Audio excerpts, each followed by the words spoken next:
எல்லாரும் எப்படி இருக்கீங்க? இன்றைக்கி ஒரு சந்தோஷமான ஒரு நிகழ்வுங்க.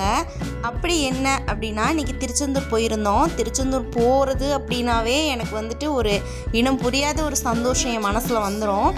அது எதனால் அப்படின்னு சொல்லிட்டு எனக்கும் முருகருக்கும் தான் தெரியும். எங்கள் 2 பேத்துக்குள்ளாடி இருக்கிற சீக்ரெட்டு.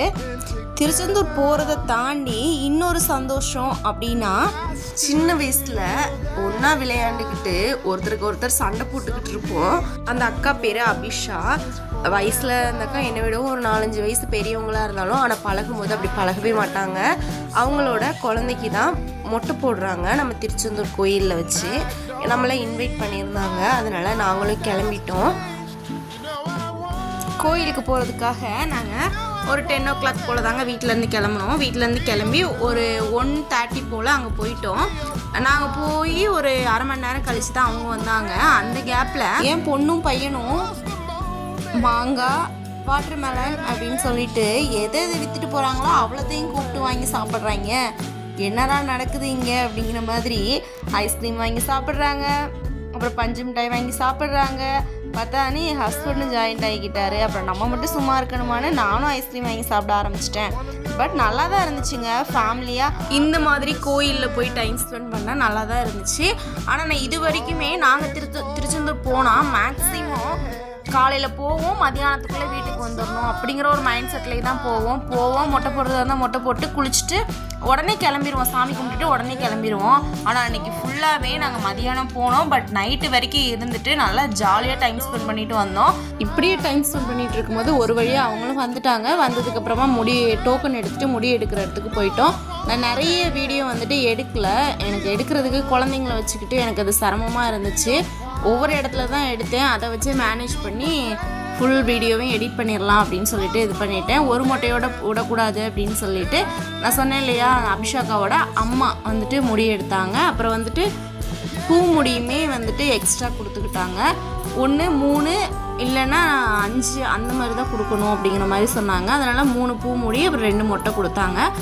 தம்பியையுமே குளிப்பாட்டிட்டு பட்டு போட்டு அங்கேயே பொட்டு வைக்கிறதுக்கெல்லாமே நிறைய பேர் சுற்றிட்டு இருக்காங்க. ஒரு அம்மாவை கூப்பிட்டு பொட்டு வச்சு விட சொல்லியாச்சு. தம்பி பொட்டு வச்சதுக்கப்புறமா அப்படியே முருகன் மாதிரியே ஏங்கன்னுக்கு தெரிஞ்சார். ஒவ்வொரு குழந்தைங்க வைக்க விட மாட்டாங்க. பட் தம்பி அழகாக வச்சு காமிச்சிக்கிட்டு இருந்தான். நல்லா இருந்துச்சு. அப்புறம் பொட்டெல்லாம் வச்சுட்டு எல்லாருமே பொட்டு வச்சுக்கிட்டாங்க. பொட்டு வச்சதுக்கப்புறமா சாமி பார்க்க வந்துட்டோம். சாமி தரிசனம் கிடைக்காது அப்படின்னு நாங்கள் வருத்தத்தில் உட்காந்துருந்தோம். திடீர்னு சாமி தரிசனம் கிடைச்சது. எங்களுக்கு என்னமோ கண்ணில் கண்ணீரே வந்துருச்சு. நீயே ஃபீல் பண்ணுற, உன்னைய பார்க்க நான் வரேன்னு அந்த முருகரே ஓடி வந்த மாதிரி என் கண்ணுக்கு தெரிஞ்சிச்சு. அப்புறம் அந்த கோயில் வெளியவே வச்சு முருகருக்கு ஆராதனையெல்லாம் காமிச்சு பூஜையெல்லாம் பண்ணாங்க. வெளியே இருந்த பக்தர்கள் எல்லாமே ஓடி போய் சாமி கும்பிட்டாங்க. இன்றைக்கி ஆடி பௌர்ணமிங்கிறதுனால கோயிலில் செம்ம கூட்டம். உள்ளேயெல்லாம் லைன்லாம் அவ்வளோ நெருக்கமாக அவ்வளோ கூட்டமாக இருந்துச்சு. அந்த பக்கமும் இந்த பக்கமும் சரியான கூட்டம். வெளியில் மேக்ஸிமம் கூட்டம் கொஞ்சம் கம்மியாக தான் இருந்துச்சு. அப்புறமா யானைக்கிட்ட காணிக்கை கொடுத்து ஆசீர்வாதம் வாங்கிக்கிட்டாங்க. ஒவ்வொருத்தவங்களுக்கு நல்லா ஆசீர்வாதம் பண்ணுது, ஒவ்வொருத்தவங்களுக்கு மண்டையில் கொட்டி விட்டுருது யானை. எல்லாரும் யானைக்கிட்ட லைன் பை லைன் ஆசீர்வாதம் வாங்கிட்டோன்னே நான் ஆசீர்வாதம் வாங்கினேன்லாம் நினைக்காதீங்க. நான் பயந்துட்டு பக்கத்துலேயே போகலை.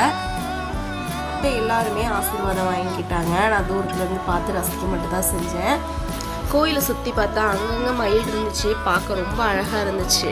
கடைசியாக யானையை ஒரு வீடியோ எடுத்துகிட்டு போயிடலாம் அப்படின்னு சொல்லிட்டு பக்கத்தில் போனேன். பட் பக்கத்துலேயே அலௌன்ஸ் பண்ணிகிட்டு இருந்தாங்க, யானையை வீடியோ எடுக்காதீங்க, யானை பக்கத்தில் வராதிங்க அப்படின்னு சொல்லிட்டு. இருந்தாலும் ஒரு வீடியோ எடுக்கலான்னு போகும்போது ஒரு அண்ணன் சொன்னாங்க, வீடியோ எடுக்காதீங்கம்மா, ஆல்ரெடி ஒருத்தவங்களை துரத்திருக்கு இந்த யானை, வீடியோ எடுத்துகிட்டு இருந்தவங்களும் ஒருத்தவங்களை துரத்திருக்கு அப்படின்னு சொல்லிட்டு. அது இல்லாமல் அது ஒரு குட்டி யானை தான் போல், 3 வயசு அப்படிங்கிற மாதிரி சொன்னாங்க. அப்புறம் சரின்னு பயத்தில் நான் முன்னாடி போக யானை பின்னாடி வர்ற மாதிரி ஒரு கிளிப் மட்டும் எடுத்துகிட்டு, அழகாக இருந்துச்சு அதை பார்க்குறதுக்கு. அதனால் அந்த ஒரு கிளிப் மட்டும் எடுத்துகிட்டு நாங்களும் கிளம்பிட்டோம். இன்றைக்கி திருச்செந்தூர் கோயில் வந்ததும் அதுவுமா எனக்கு எல்லாமே சந்தோஷமாக தான் நடந்துச்சு. அதில் வந்துட்டு இது எனக்கு ரொம்ப மிகப்பெரிய சந்தோஷம் என்னென்னா, என்னோடய ஹஸ்பண்டை அந்த அக்கா அண்ணன்னு கூப்பிடுவாங்க. ஆனால் அவங்க மனசார எந்த அளவுக்கு அண்ணன் அப்படின்னு ஒரு ஆழமாக கூப்பிட்ருக்காங்கன்னு அன்னைக்கு நான் கண்ணால் பார்த்தேன். அண்ணா உங்கள் மடியில் வச்சு தான் பிள்ளைக்கு முடி எடுக்கணும், நீங்கள் தான் தாய் மாமா அப்படின்னு சொல்லும்போதே எனக்கு ரொம்ப ஒரு மாதிரி கஷ்டமாக ஆயிடுச்சு. அது என்ன ஒரு ஃபீல்னே என்னாலேயே சொல்ல முடியல. எனக்கு மட்டும் கிடையாது, என் ஹஸ்பண்டுக்கும் தான். கூட பிறந்த அக்கா தங்கச்சி யாருமே கிடையாது. அவங்களுக்குமே வந்துட்டு அது என்னமோ கொஞ்சம் வித்தியாசமாக ரொம்ப ஃபீல் பண்ணாங்க.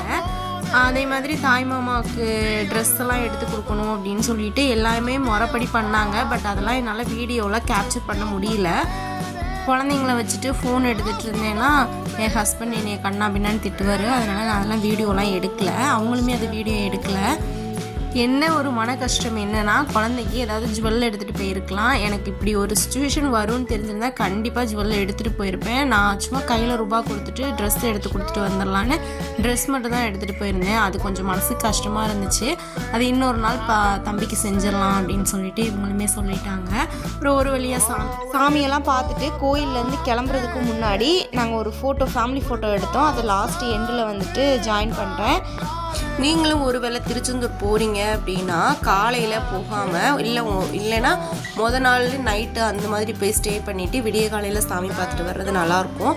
அப்படியே இல்லைன்னா மதியானம் போல் கிளம்பி சாயந்தரம் போல் வீடியோ நல்ல தரிசனம் கிடைக்குது. அந்த மாதிரி மறந்துடாதீங்க. காலையில் வீடியோஸில் வேகாத வெயிலில் குழந்தைங்களுக்கு போகிறது ரொம்பவே சிரமமாக இருக்குது. நான் என்னோட அனுபவத்தை இந்த மாதிரி இது வரைக்கும் இந்த மாதிரி டயத்தில் போனது கிடையாது. ஆனால் இந்த டைம் நான் உண்மையாகவே மன நிறைவாக சாமி கும்பிட்டுட்டு மன நிறைவாக கோயிலேருந்து நாங்கள் வெளியே வந்தோம். நான் மட்டும் கிடையாது, எல்லாருமே. இதெல்லாமே நாங்கள் திருச்செந்தூரில் எடுத்த கிளிப்பு எல்லாமே நான் கடைசி எண்டில் சேர்த்துருக்கேன். ஓகே, தேங்க்ஸுங்க. நம்ம வீடியோவை தொடர்ந்து பார்த்ததுக்கு. நம்ம சேனலில் ரெசிபீஸ் எல்லாமே இருக்குது, ரெசிபீஸ் இருக்குது, அப்புறம் ஹெல்த் டிப்ஸ் இருக்குது. நம்ம சேனலுக்கு உங்களோட ஆதரவை தொடர்ந்து கொடுங்க. அப்புறம் இந்த மினி விளாக் எப்படி இருந்துச்சு அப்படிங்கிறதையும் நீங்கள் கமெண்டில் சொல்லுங்கள். ஒருவேளை இந்த வீடியோ பிடிச்சிருந்துச்சுன்னா நான் இந்த மாதிரி இது ரிலேட்டடாக வீடியோஸ் எல்லாமே நான் போட ட்ரை பண்ணுறேன். நான் இந்த மாதிரி வீடியோஸ் போடாததுக்கு ஒரே காரணம் என்னென்னா, நான் வெளியே போகும்போது ஃபோன் எடுத்தால் என் ஹஸ்பண்டுக்கு பிடிக்காது. நான் ஃபேமிலியோட டைம் ஸ்பெண்ட் பண்ணணும்னு நினைப்பாங்க. அதனால தான் நான் இந்த மாதிரி வீடியோஸ்லாம் போடுறதில்ல. ஓகே, நல்லா இருக்குன்னா நான் இது மாதிரி ட்ரை பண்ணுறேன். எப்படி இருக்குன்னு கமெண்டில் சொல்லுங்கள். தேங்க்ஸ் ஃபார் வாட்சிங். பாய். இன்னொரு வீடியோவில் பார்க்கலாம்.